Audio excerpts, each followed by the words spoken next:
8,400 RPM on a pushrod small block? God bless America.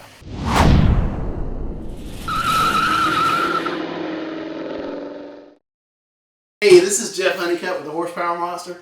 Got a fun one for you. We have traveled up to beautiful Medford, Minnesota for Stone Racing Engines, where Jamie Stone is building a throwdown dirt modified race engine to support the racing community. It's going to be a great build. Yeah, so this is what we're building the engine for. Now, if you're not familiar, these are dirt modified race cars, and they are an absolute blast. These cars are sanctioned by the United States Modified Touring Series, or the USMTS as most racers know it. And these are the A-Mods, which is the top of the heap. They boast over 600 horsepower. The chassis are lightweight and handle incredibly well. And because the USMTS has done a really good job of keeping costs down for the racers, the tracks are absolutely busting at the seams with these cars, creating side-by-side racing action and fantastic fun.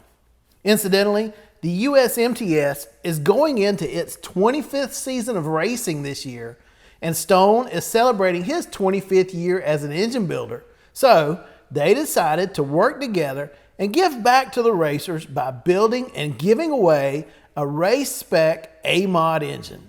Here, I'll let Jamie give some more of the background on this build. Hey, this is Jamie Stone of Stone Racing Engines in Medford, Minnesota. Just putting together a 415 cubic inch USMTS USRA modified engine for a touring series that goes throughout the country. It's got parts from all the vendors that we use throughout the series, and I've had great luck with. Our shop, we primarily focus on USMTS USRA A modifieds. We also do some Lucas Oil World Outlaw late models. We've dabbled into some of the drag racing, truck pulling as well, and a little bit of the lower class B mod street stocks as well in the local racing community. So let's get started. USMTS rules require a cast iron block. So Jamie says the obvious choice is a World Products Motown 2 block. Compared to a stock Chevrolet block, the World Products Motown 2 has many advantages. Besides being cast and machined in the USA from super high strength iron, World Products engineers also redesigned the oiling system so that the critical main bearings are fed first, and then the camshaft and lifters. Also, here you can see the lifter gallery that runs down the center of the lifter valley so that both banks of lifters are fed at the same time and at equal pressure. The block has already been machined with 4-inch 125 thousandths cylinder bores, although the casting can handle up to 4 inches 200 thousandths reliably.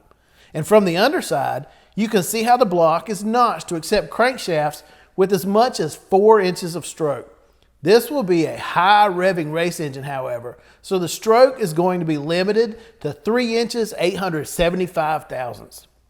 Jamie has already done the hard work of blueprinting the engine, so all the important stuff like checking the bearing clearances were done before we arrived. So all Jamie has to do is reinstall the Clevite H-Series main bearings, apply a little assembly lube, and the crank is ready to be dropped into place. This is a Callie's Compstar forging with standard size mains and rod journals. As I already mentioned, the stroke is 3 inches 875 thousandths. For the giveaway engine, Callie's went with a standard weight 48-pound crank, but Jamie says he often uses a lightened crank for his builds with good success. One really nice upgrade for the Motown 2 block is the use of steel main caps instead of nodular iron for added strength. Normally, on 4-bolt main caps, the outer bolts are smaller, but here they're all the same size. Oh, and here are all the fasteners, both bolts and studs, are high tensile strength pieces from ARP to absolutely minimize any chances of a failure. Plus, World's design uses 4 fasteners on all 5 main caps, not just the center 3 like usual. Jamie torques both the inner studs and the outer bolts all to 70 foot-pounds. To mount up the crankshaft, we've got a set of steel forged connecting rods, which are also from Callie's. These H-beam rods are 6 inches from center to center with a 928 thousandths wrist pin. And actually, these are Cali's extreme version of the Compstar connecting rods, which are designed to be as light as possible while still maintaining optimal strength. You can see the extra machining along the beam of the rod to help cut out a few additional ounces. These rods weigh in at just 644 grams. Attached to the connecting rods are custom slugs from JE Pistons. Jamie works with JE for these pistons to come up with the right dome and piston relief combo to maximize the combustion ratio while also maintaining a high-speed flame front. And these are custom to this build because we'll be using steel valves. On Jamie's titanium valve builds, he likes to have 100 thousandths of an inch of clearance for the exhaust valves. But because he doesn't know who will win the engine and how particular they will be with the maintenance, this time they went with steel valves. Steel valves are heavier than titanium, obviously, so the valve reliefs are a bit deeper to create about 140 thousandths clearance. Anyhow, once everything is dialed in, this engine will have a little over 14:1 compression ratio and burn 116 octane race fuel. To help make room for big valves and minimize shrouding going into the cylinders, Jamie maximizes the piston diameter and shortens up the stroke. These pistons, as I mentioned, are 4 inches 125 thousandths in diameter. So, combined with the 3-inch 875 thousandths stroke, that'll make the final displacement 415 cubic inches. Anyway, after dropping the pistons in the bores, Jamie torques the ARP rod bolts to 75 foot-pounds, which equates to between 5 and 6 thousandths of an inch of rod bolt stretch. So, that's the rotating assembly. And now it's time to move on to the cylinder heads and valve train.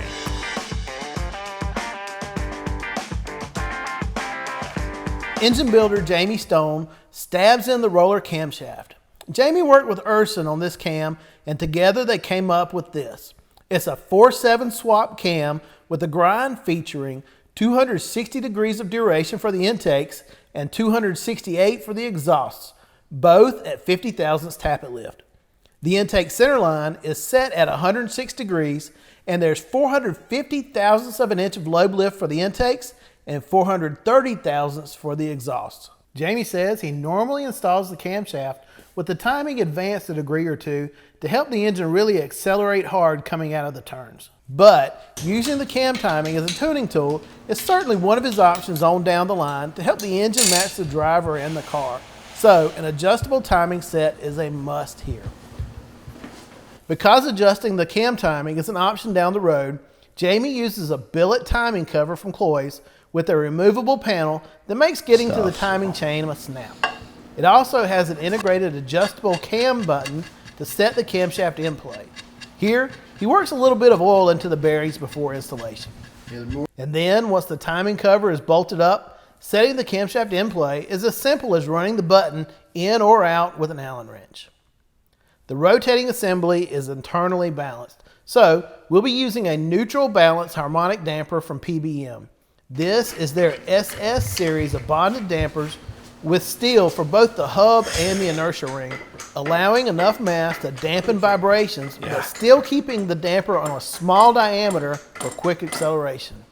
And if you're wondering, no, I don't know where you can get this really cool hydraulic damper install tool Jamie's using. He says a friend fabricated it for him, and he's not making them anymore. I know because I asked if I could get one for myself. Still, pretty cool though. The damper, by the way, is also SFI certified, so it'll be allowed at any racetrack and has laser etched timing marks all the way around, which are pretty large and should be easy to see when trying to set the timing on your race car in a dark pit area. And then the billet timing pointer, which is also from PBM, helps ensure accurate ignition timing readings and won't ever bend on you like those flimsy stamped steel pieces. With the timing cover installed, Jamie can lay down the oil pan gasket. We've already installed the Melling wet sump oil pump and the Kevco pickup. The oil pan is a fully fabricated unit from Kevco with a windage tray and a large kickout to help reduce windage. Jamie recommends Champion Racing Oil in 20W50 weight. Now that may seem a little bit thick to you at first, but Jamie says after lots of testing, He's found the higher weight oil offers better protection even in the harsh environments of racing and in the event the engine runs hot. On the dyno, they'll run it with 9 quarts, but racers will often add an extra quart for a total of 10 just for extra protection from high G-forces uncovering the pickup on the racetrack. But you don't want to overdo it. Jamie says he's run oil level tests and found that with 12 quarts on the dyno, the engine will lose 40 horsepower. For lifters, we're using a set of solid rollers from Comp Cams. They're standard Chevrolet small block diameter at 842 thousandths of an inch, but they're 300 thousandths taller so that the tie bars will clear the tops of the lifter bosses. Jamie has custom, thinner, multi-layer steel head gaskets made from Cometic. With a compressed thickness of 36 thousandths, that's just 4 thousandths of an inch thinner than a standard MLS gasket. But Jamie says he's found it helps tighten up the quench area for better burn of the combustion charge. And now we're finally ready to get to the cylinder heads. The US MTS Racing Series allows a lot of leeway when it comes to the bottom end of the engine. But when it comes to the heads, the only ones allowed are these Brodex spec heads. The rulebook says engine builders aren't allowed to cut, weld, or polish either the ports or the combustion chamber. But you are allowed to deck the heads. So to get as much out of these heads as he can, Jamie has angle milled the decks and managed to cut the 68cc combustion chambers down to around 61 cc's. Still, engine builders are pretty limited here too when it comes to angle milling because you aren't allowed to change the valve angle more than 1 degree. Although engine builders aren't allowed to touch the combustion chambers, they come from Brodex already CNC cut and they're pretty nice. For this build, Jamie is using steel valves with lightweight titanium retainers, which are all sourced from PBM. The intakes are sized at 2 inches 55 thousandths, while the exhausts are 1 inch 600 thousandths. Now, rules require a minimum valve spring diameter of 5/16 of an inch, but in this case, these are 11/32 just to help move more heat from the exhaust valves and into the head where it can be carried away by the coolant in the water jackets. Also, notice how high the valves sit in the chambers. These seats aren't sunk into the heads at all. Now, this is a nice touch and helps both increase compression ratio and airflow into and out of the heads. The moment the valves crack open, there is a flow path for air to follow. The way that Brodex makes it easy for US MTS tech officials to check and make sure that the ports haven't been opened up for more flow is by actually casting the word spec in every port, as you can see here. For the intakes, it's in the floor of the port, but in the exhaust, it's in the roof because those are the areas most affected by any changes. If the tech man checks inside the ports and sees that the word spec has been defaced in any way at all, the engine is declared illegal and the team is thrown out. Simple as that. Jamie installs the heads and secures them with a set of ARP head bolts torqued to 70 pounds.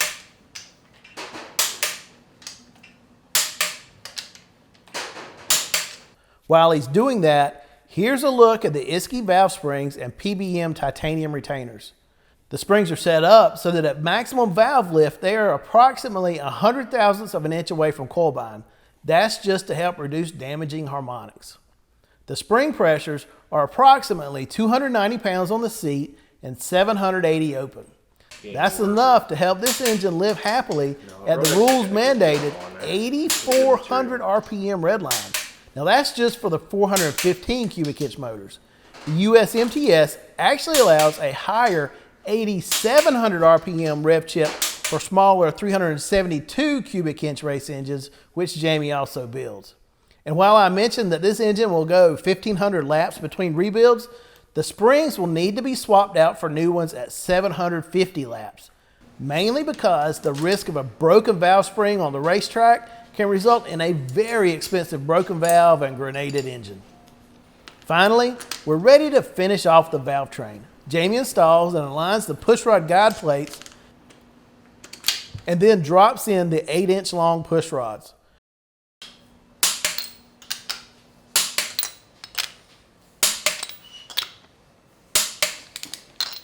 The rockers are lightweight aluminum units from Urson. We're using 1.6 ratio rockers for the intakes to help get a little more area under the curve, and stock 1.5 ratio rockers for the exhaust. That will make the gross valve lift 1 inch 80 thousandths for the intakes and 968 thousandths for the exhaust. Jamie and his father Roger set the lash on the valves for both the intakes and the exhausts at 14 thousandths of an inch cold. Now that should get them close to the targeted 18 thousandths hot lash setting, and we'll double check that on the dyno once the engine gets warm. And that buttons up the valve train on our 415 cubic inch dirt modified race engine. Now remember, the big curveball with a build like this is the Brodex spec heads that the USMTS requires as a method for limiting cost to the racers. The idea is there's no reason to spend big bucks on other components if the ports and the cylinder heads are going to be the choke point no matter what. And that's mostly valid. But in order to build a winning engine with these restrictions, wily engine builders like Jamie Stone must be able to build around the cylinder heads. For example, using a cam with more lift and duration will give more time for a flow-limited intake port like these spec heads have to move more air and fuel into the combustion chambers. It's also important to match the induction to the heads. Here, Jamie and his dad Roger glue down the intake gaskets so they can't move and partially block the intake ports when the intake is bolted down. Then, a nice bead of silicone is applied to the china walls and we're ready to roll. The rulebook leaves the choice of intake manifold largely open, but after much testing, Jamie says Edelbrock's Super Victor delivers the best results with this combination. But he also says you have to avoid the temptation to grab a grinder and just hog out the runners for better flow. Instead, this intake package agrees with the smaller intake runners the way the intake comes out of the box to help keep the velocity of the air and fuel entering the intake ports nice and high. In these shots, you can also see the hoses Jamie has already installed from the rear of the intake to the coolant outlet up front. Now this is a simple way to help remove coolant from both the front and rear of the engine at the same time and help eliminate hot spots. As we mentioned earlier, these race engines are run at the absolute red line lap after lap, and protecting against overheating is paramount. These hoses connect to a billet aluminum thermostat riser at the water crossover made by Ware's machine. Now this especially makes for a super sanitary plumbing setup. Up front, engine accessory steel horsepower that could go to the rear wheels. So there's really nothing being spun off the crank pulley other than the water pump. There's no power steering, so no pump is needed there. Plus, the races are short enough that an alternator is rarely needed. Anyhow, this setup is made by Jones Racing Products and includes the water pump. Stock size pulleys can spin the water pump way too fast on a racetrack at racing speeds. And that not only burns horsepower, but it can also cause cavitation. This kit is designed with both the crank and the water pump pulleys specifically sized for typical racing RPMs so that the water pump isn't spun any faster than necessary. Kevco, the same company that provided the racing oil pan, also fabricates these high clearance aluminum valve covers. That AN fitting you see at the front is for the breather. An MSD Pro Billet distributor will be used to route the spark. Jamie doesn't worry about installing the distributor so that the engine is properly timed right now. Instead, it's just stabbed into place so he can measure and cut the custom wire plugs. It's got to come back out to prime the oil pump later and will be installed correctly on the dyno.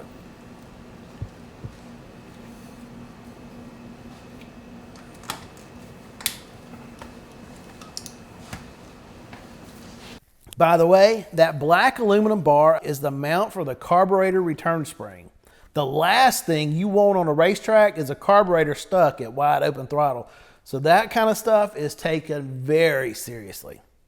And the last thing to go on before we head to the engine dyno is the Holley double pumper 4-barrel carburetor.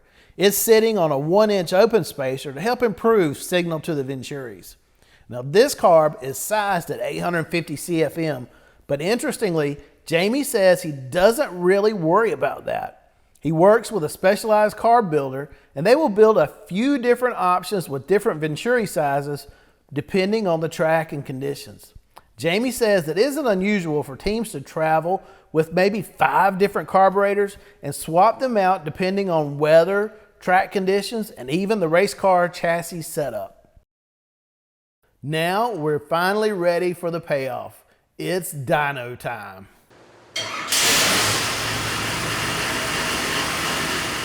Now, if I haven't mentioned it already, Jamie Stone is one of the most efficient engine builders I've ever been around. Of course, I guess you'd have to be if you're going to keep up with all the racers demanding his engines out of his 3-man engine shop. Anyhow, since we've last seen him, Jamie has gotten our 415 cubic inch A-Mod engine all hooked up in his super sanitary dyno cell and even finished the break-in process.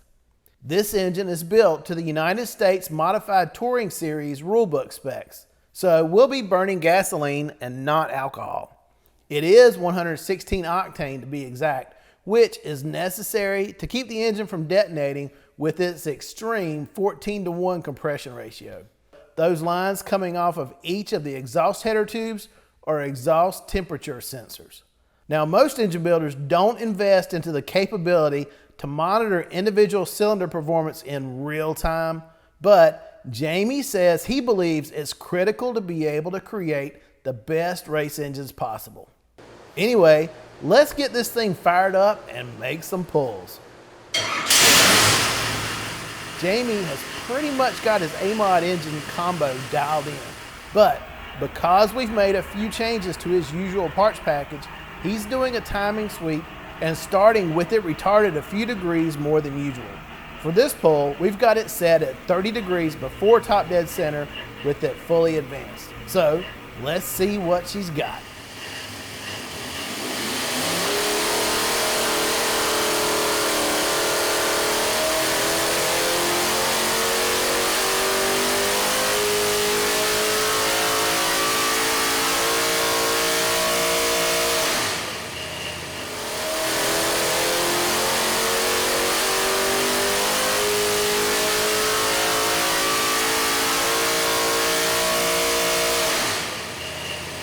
On the dyno, we pulled from 4,500 to 7,100 RPM. Now on the racetrack, this engine will see as much as 8,400 RPM. It turns out the dyno had some sort of a hiccup, and the full runs we did after these didn't have the correct data. But here you can see both the horsepower and the torque peaks, and we'll do a full 8,400 RPM run at the end of this dyno so you can revel in that glorious sound. Anyhow, at 30 degrees timing, this engine made peaks of 575 pound-feet of torque at 4,700 RPM and 596.2 horsepower at 6,200. Now that's good, but Jamie knows this engine has more. So we'll just make a quick timing change to 34 degrees before top dead center and let it rip again.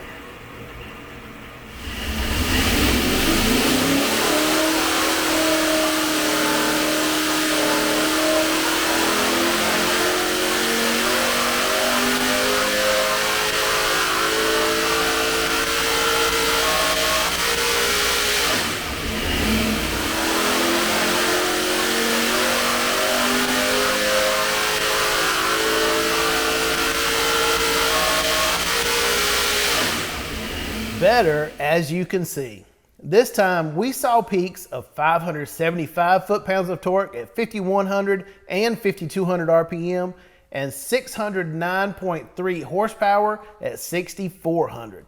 That's an improvement of 13.1 horsepower. And while the peak torque stayed the same, we actually did see improvements in torque across the pull. So overall, it's all good. Next up, 36 degrees of timing. Jamie said from the jump that 36 degrees would be the ideal ignition timing for this setup, and he nailed it.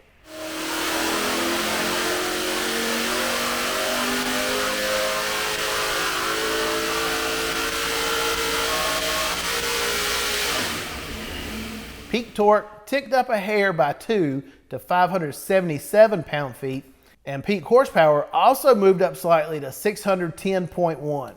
But it was the overall improvement that we were looking for.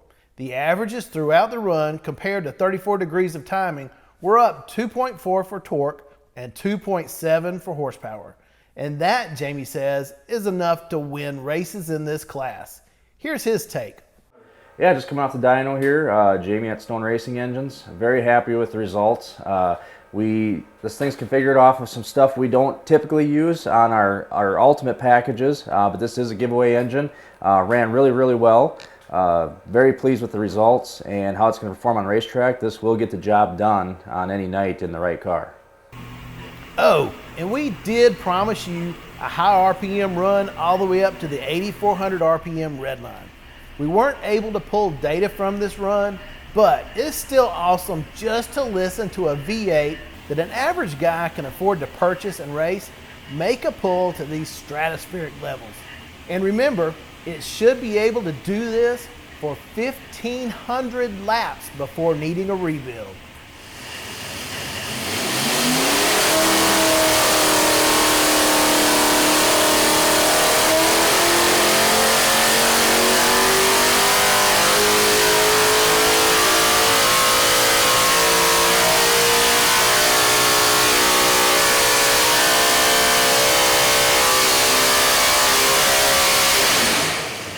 Nice, huh? Thanks again for watching. And if you're an oval track racer, please leave us a comment on how this engine compares to what you're running. We'd love to read about it. See you next time.